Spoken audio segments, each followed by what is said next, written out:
Aries, welcome to the channel. So today I'm going to do a reading that's about the good stuff that's coming to you in the near future. So we're going to look at the tarot cards that I pulled. I also have an oracle card, which has a kind of a cool definition that goes with it that I'll read out of the book. And then I also have a trinket that I pulled. So let's get started. So Aries, it feels very much like you have a couple things going on here, financially and in love. So it feels like you're leveling up.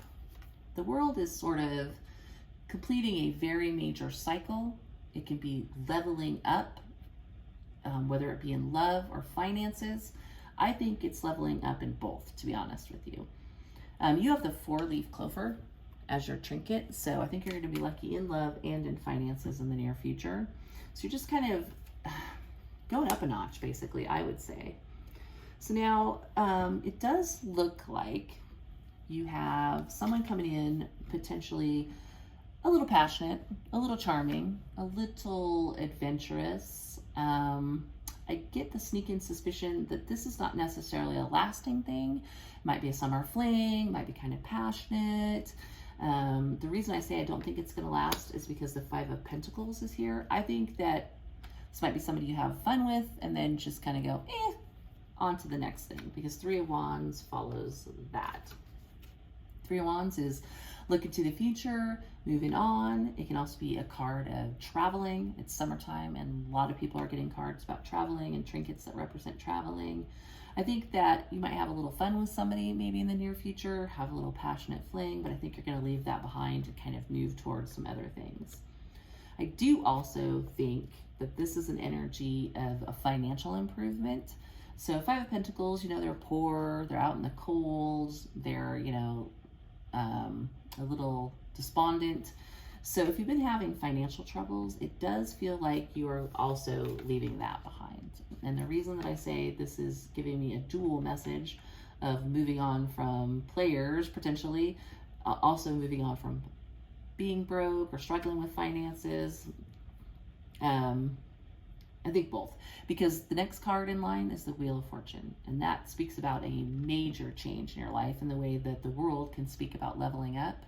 I think that you're kind of leaving behind short-term things and maybe some financial problems if you had them, kind of moving on from that and having a major turning point. It's luck. The Wheel of Fortune is luck, just like the 4-leaf clover. So it's a change of luck, it's a change of fortune. This card cracks me up because it looks like he's like,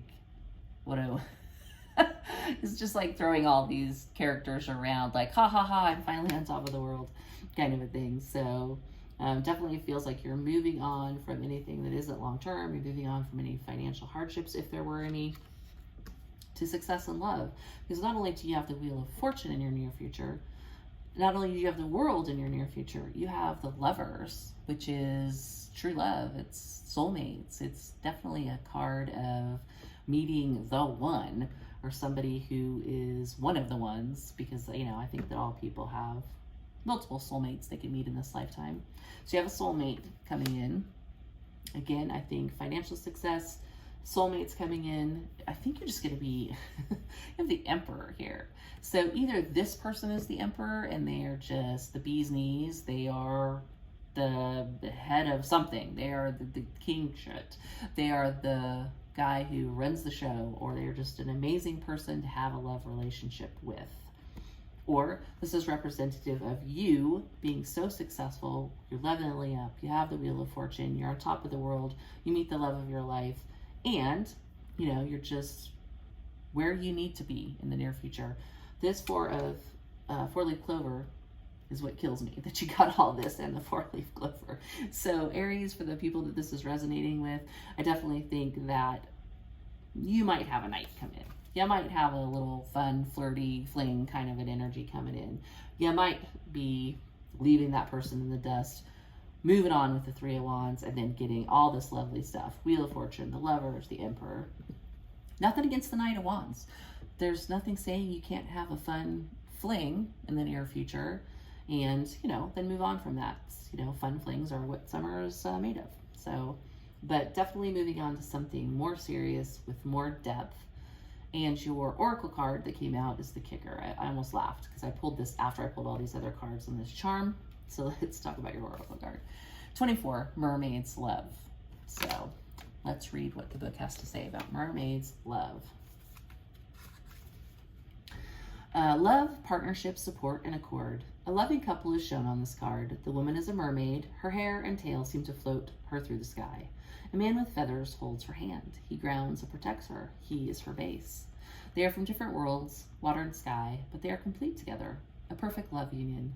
Their differences make them stronger and balanced. They support each other in their own way, but always from a place of respect and love.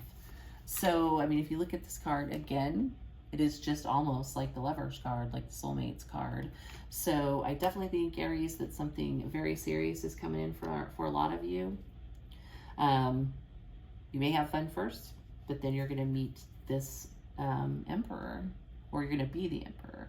Now, the Emperor is Aries card, so it could just be you being on the top of the world, but whoever you end up with definitely feels like an amazing catch, shall we say. No pun intended, talking about, you know, mermaids and what have you. So, Aries, that's what I have for you. Hopefully that helped, and I'll see you next time.